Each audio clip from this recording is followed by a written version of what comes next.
এ বিষয়ে আরো জানাতে আমাদের সাথে যুক্ত হচ্ছেন সহকর্মী মোহাম্মদ আকরাম হোসেন। সরাসরি চলে যাচ্ছি তার কাছে। আকরাম, অভিযানের বিষয়ে সর্বশেষ পরিস্থিতি জানাবেন, কি চলছে এখন কার্যক্রম? রুবা, আজ ভোর 5টা থেকে আইন শৃঙ্খলা রক্ষাকারী বাহিনীর প্রায় 3000-এরও অধিক সদস্যদের নিয়ে চট্টগ্রামের জঙ্গল সলিমপুরে এই অভিযান পরিচালনা করা হচ্ছে। এই অভিযানের মধ্যে আপনারা জানেন, এই জঙ্গল সলিমপুর একটা চট্টগ্রামের সন্ত্রাসীদের অভয়ারণ্য, যেখানে দেশের বিভিন্ন জায়গা থেকে শীর্ষ সন্ত্রাসীরা এসে তাদের নিরাপদ আশ্রয়স্থল হিসেবে তাদের আস্তানা গেড়েছেন। এবং এই সন্ত্রাসীদের নিবৃত্ত করতে এর আগে একাধিকবার অভিযান পরিচালনা করলেও সফল হয়নি আইন শৃঙ্খলা বাহিনী। উল্টো সন্ত্রাসীদের হামলায় আইন শৃঙ্খলা বাহিনী আহত হয়েছেন, নিহত হওয়ার ঘটনা ঘটেছে। তারপরেও তাদেরকে কিন্তু নিবৃত্ত করা যায়নি। সেই সন্ত্রাসীদের আস্তানাটি আসলে দীর্ঘদিন চট্টগ্রাম মহানগরীর একেবারে প্রাণকেন্দ্রেই সন্ত্রাসীদের এত বড় আস্তানা। এই আস্তানা থেকে সন্ত্রাসীরা বেরিয়ে চট্টগ্রাম মহানগরী সহ দেশের বিভিন্ন জায়গায় যে অপরাধ কর্মকাণ্ড পরিচালনা করছিল, সেই অপরাধকাণ্ড দেশের আইন শৃঙ্খলার অবনতি ঘটাচ্ছিল।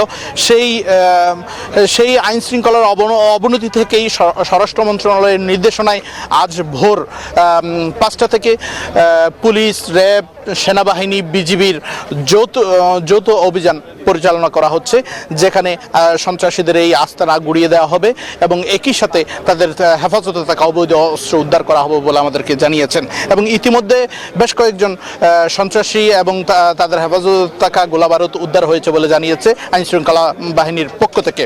আমরা দর্শকদের উদ্দেশ্যে জানাতে চাই, সেটি হচ্ছে বাংলাদেশ সেনাবাহিনীর 6 শতাধিক সদস্য, পুলিশ বাহিনীর 1500-এর অধিক সদস্য এবং বিজিবি, র্যাব সহ মোট 3000-এর অধিক সদস্য এই অভিযান পরিচালনা করছেন।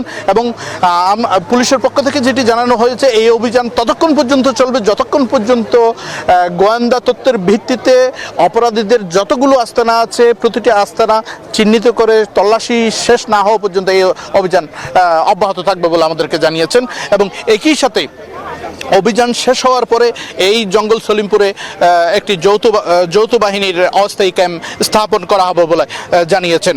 এখন পর্যন্ত আসলে চট্টগ্রামের জঙ্গল সলিমপুরে যেভাবে আইন শৃঙ্খলা বাহিনী তাদের অপরাধীদেরকে গ্রেপ্তারে প্রবেশ করতে পারত না, সেই জঙ্গল সলিমপুরে কিন্তু এত বড় অভিযান পরিচালনা করছে আইন শৃঙ্খলা বাহিনী।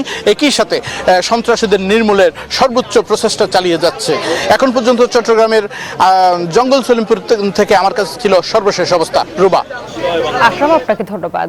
পদ্মা সেতু, মেট্রো রেল এবং এলিভেটেড এক্সপ্রেসওয়ে নির্মাণের গর্বিত অংশীদার বসুন্ধরা সিমেন্ট।